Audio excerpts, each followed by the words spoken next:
Hello बच्चों, let's see the question and in the question says यहाँ पे तीन पार्ट है ए बी एंड सी। तो देखते हैं तीनों पार्ट्स में हमसे क्या क्या पूछा गया है। A part says state the various postulates of Dalton's atomic theory of matter. हमें काफ़ी सारे हमें कुछ कुछ पोस्टुलेट्स बताने हैं डेल्टन्स एटॉमिक थ्योरी के। B part says which postulate of Dalton's atomic theory can explain the law of conservation of mass। और हमसे पूछा गया है कि ऐसा कौन सा postulate है जो कि law of conservation of mass को यहाँ पे एक्सप्लेन करता है डेल्टन्स एटॉमिक थ्योरी के हेल्प से। And C per says which postulate of Dalton's atomic theory can explain the law of constant proportion. और वो कौन सा लॉ है या फिर पोस्टुलेट है डेल्टन्स एटॉमिक थ्योरी का जो कि एक्सप्लेन करेगा लॉ ऑफ कांस्टेंट प्रोपोर्शंस को। तो आइए बच्चों, चलिए एक एक करके सारे क्वेश्चंस को सॉल्व करते हैं। तो सबसे पहले हम करेंगे अपना ए पार्ट। ए पार्ट में हमसे पूछा गया है various postulates of Dalton's atomic theory. तो चलिए बच्चों, यहाँ पे पोस्टुलेट्स लिखते हैं डेल्टन एटॉमिक थ्योरी के। Postulates of Dalton's atomic theory of matter. तो बच्चों, ये जो थ्योरी थी वो किसने दी थी? वो दी थी जॉन डेल्टन ने। जॉन डेल्टन ने, वो भी अप्रोक्सीमेटली 1808 के आसपास। तो चलिए बच्चों, एक एक करके यहाँ पे पोस्टुलेट्स लिखते हैं। तो सबसे पहला पोस्टुलेट जो डेल्टन्स एटॉमिक थ्योरी का था वो था कि all the matter is made up of very small particles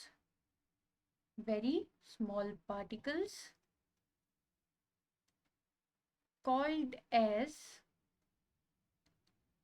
atom। ठीक है, कि जो मैटर है, जितने भी मैटर है हमारे पास, वो सभी स्मॉल पार्टिकल से मिलके बने हैं और उन स्मॉल पार्टिकल्स को हम एटम बोलते हैं। सेकेंड पोस्टुलेट फिर उन्होंने दिया था कि atoms can not be divided. मतलब जो हमारे एटम्स हैं वो फर्दर डिविजिबल नहीं है। थर्ड उन्होंने बोला था बच्चों, atoms can neither be created not destroyed।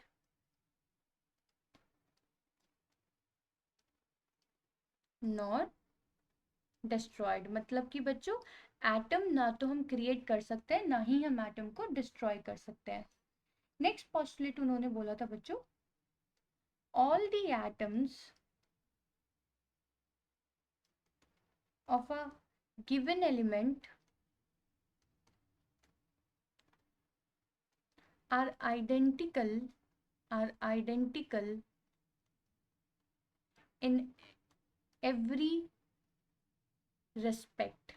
मतलब कि बच्चों, अगर हमारे पास कोई भी एटम है सेम एलिमेंट के, मतलब कि अगर हमारे पास सिर्फ हाइड्रोजन एटम है हाइड्रोजन एलिमेंट के, तो वो एक दूसरे के साथ आइडेंटिकल होंगे हर एक रेस्पेक्ट में। यानी कि उनका सेम मास होगा, सेम साइज होगा और सेम केमिकल प्रॉपर्टीज भी होंगी। ठीक है, फिर बच्चों उन्होंने पोस्टुलेट दिया, एटम्स ऑफ different elements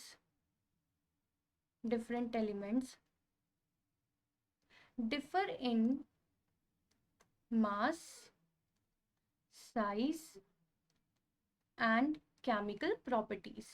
फिर उन्होंने बच्चों ये बोला कि अगर हमारे पास एटम्स हैं डिफरेंट एलिमेंट्स के, तो उनकी जो केमिकल प्रॉपर्टीज होंगी, मास होगा, साइज होगा, वो सब एक दूसरे से अलग होगा। और फिर बच्चों उनका लास्ट पोस्टुलेट ये था कि chemical combination between two or more elements consist in the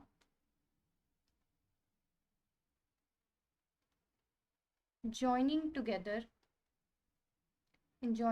of atoms form molecules। मतलब कि बच्चों जो हमारे कंपाउंड्स हैं, जब कभी भी हमारा कोई भी मॉलिक्यूल या फिर कंपाउंड फॉर्म हो रहा होगा दो या दो से ज़्यादा एलिमेंट के साथ, तो वो हमेशा कंबाइन करेंगे एक फिक्स्ड रेशियो में। तो बच्चों ये सारे पोस्टुलेट थे जो कि डेल्टन्स ने अपनी थ्योरी के अकॉर्डिंग दिए थे, और हमसे फर्स्ट पार्ट में यही बोला गया था कि हमें स्टेट करनी है various postulates of Dalton's atomic theory of matter, जो कि हमने यहाँ बता दिए हैं। चलिए बच्चों, अब हम चलते हैं बी पार्ट की तरफ। बी पार्ट में हमसे पूछा गया है कि which postulate of Dalton's atomic theory can explain the law of conservation of mass। वैसे तो बच्चों क्वेश्चन यही बहुत क्लियर है, हमारे को मालूम है लॉ ऑफ कंजर्वेशन ऑफ मास हमारा एक्सप्लेन हुआ था इस थर्ड लॉ, इस थर्ड पोस्टुलेट के अकॉर्डिंग। तो चलिए बच्चों इसे सॉल्व कर लेते हैं। बी पार्ट में हमसे law of conservation of mass, तो law of conservation of mass जो है, law of conservation of mass जो कि लेवॉइजर ने दिया था, given by लेवॉइजर,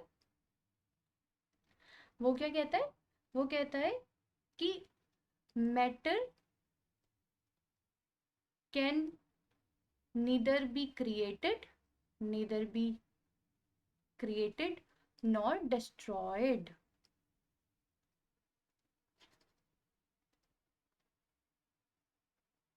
nor destroyed in a chemical reaction. मतलब कि जब कभी भी कोई भी केमिकल रिएक्शन हो रही होगी, तो जो मैटर है यानी कि मास है, ना तो वो कभी क्रिएट होगा ना ही वो कभी डिस्ट्रॉय होगा, मतलब कि वो हमेशा कंजर्व रहेगा। तो बच्चों यही स्टेटमेंट डेल्टन्स एटॉमिक थ्योरी के थर्ड पोस्टुलेट में गिवन है, और उसका थर्ड पोस्टुलेट क्या कहता है, थर्ड पोस्टुलेट कहता है कि atom can neither be created, can neither be created nor destroyed. यही हमने देखा है बच्चों थर्ड पोस्टुलेट। तो बेसिकली हमारे को क्या मालूम है कि अगर हम बात करें मैटर की, मैटर मिलके बना होता है एटम से, एटम का होता है मास, मतलब कि ना तो हम मास को क्रिएट कर सकते हैं, ना ही हम एटम को क्रिएट कर सकते हैं, ना ही हम मैटर को क्रिएट कर सकते हैं, ऐसे ही हम ना उन्हें डिस्ट्रॉय कर सकते हैं। तो law of conservation of mass जो कि लेवॉइजर ने दिया था वो थर्ड पोस्टुलेट के अकॉर्डिंग एक्सप्लेनेबल है। फिर बच्चों हमारे से सी पार्ट में पूछा गया है कि which postulate of Dalton's atomic theory can explain the law of constant proportion. तो आप सीधे सीधे देख सकते हैं जो हमारा सिक्स्थ पोस्टुलेट है उसके according law of constant proportion satisfy हो रहा है। तो बेसिकली बच्चों अगर हम बात करें लॉ ऑफ कांस्टेंट प्रोपोर्शन की, लॉ ऑफ कांस्टेंट प्रोपोर्शंस, तो बच्चों वो दिया था प्राउस्ट ने, और उन्होंने बोला था, उन्होंने क्या बोला था, उन्होंने बोला था elements can combine, elements can combine chemically in a fixed ratio of mass, in a fixed ratio of, in a fixed ratio of their masses to form a, to form a compound. मतलब जब कभी भी कोई भी chemical compound या फिर molecule form होगा किन्हीं भी एलिमेंट्स के कॉम्बिनेशन से, तो वो हमेशा कंबाइन करेंगे fix ratio of their masses के। और यही लॉ जो है वो हमारे डेल्टन्स एटॉमिक थ्योरी के सिक्स्थ पोस्टुलेट में हमें देखने को मिला। और सिक्स्थ पोस्टुलेट क्या है, सिक्स्थ पोस्टुलेट भी सेम ही है, that the chemical combination, chemical combination of elements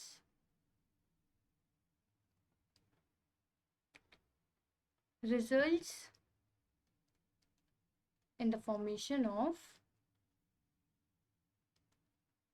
compounds। तो बच्चों हमसे इस क्वेश्चन में तीन पार्ट पूछे गए थे, हमने तीनों पार्ट को एक्सप्लेन कर दिया है। आई होप बच्चों आपको ये क्वेश्चन समझ में आ गया होगा। तो एक बार फिर देख लेते हैं, तीन पार्ट थे, state various postulate of Dalton's atomic theory, हमने डेल्टन्स एटॉमिक थ्योरी के पोस्टुलेट्स एक्सप्लेन कर दिए। फिर हमने लॉ ऑफ कंजर्वेशन ऑफ मास और लॉ ऑफ कांस्टेंट प्रोपोर्शन को थ्योरी से रिलेट करके भी बता दिया। आई होप बच्चों आपको क्वेश्चन समझ में आ गया होगा। Thank you.